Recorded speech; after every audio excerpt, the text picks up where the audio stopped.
Elected officials voicing their serious concerns over federal agents on joint terrorism task forces now reassigned to immigration and deportation missions.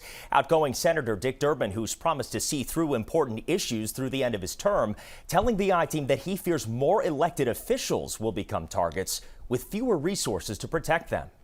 Weeks before several rooms at the Pennsylvania governor's mansion were left smoldering shells, Governor Josh Shapiro forced to evacuate with his family overnight. Departing Illinois Senator Dick Durbin was alarmed. Domestic terrorist organizations are not being as closely watched as they were under the Biden presidency.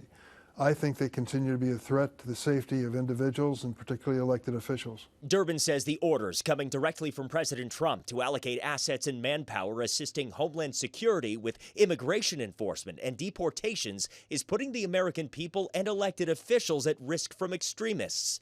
Those orders were given to the JTTF in February, according to this internal FBI memo obtained by the I-Team. The letter signed by Assistant Special Agent in Charge Ryan Maxwell. With as many guns as we have floating around in the United States and as many people with strange political views, we have to take this very seriously. These domestic terrorists are just as lethal as a foreign terrorist. An I-Team report on the reassignment quoted in Congress as Illinois Representative Raja Krishnamurthy questioned FBI Director Kash Patel. A memo obtained by ABC 7 News of Chicago said that this task force will now be, quote, actively supporting, close quote, the Department of Homeland Security and its immigration enforcement. I don't say this lightly. If there's a terrorist attack anywhere in the country, including in Chicago, and it was because the JTTFs in part shifted resources, they'll be held to pay.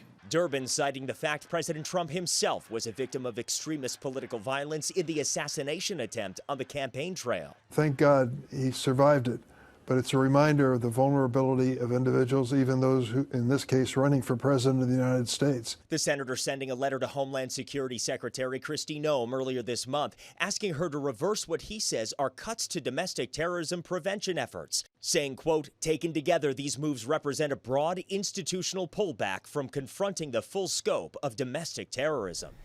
Now, FBI Director Kash Patel said just this week, quote, preventing terrorism is a no-fail mission. The FBI Chicago field office previously stated it is equipped with the resources to protect the United States from threats, including terrorism. But law enforcement experts, they are concerned about what these reassignments could mean long term.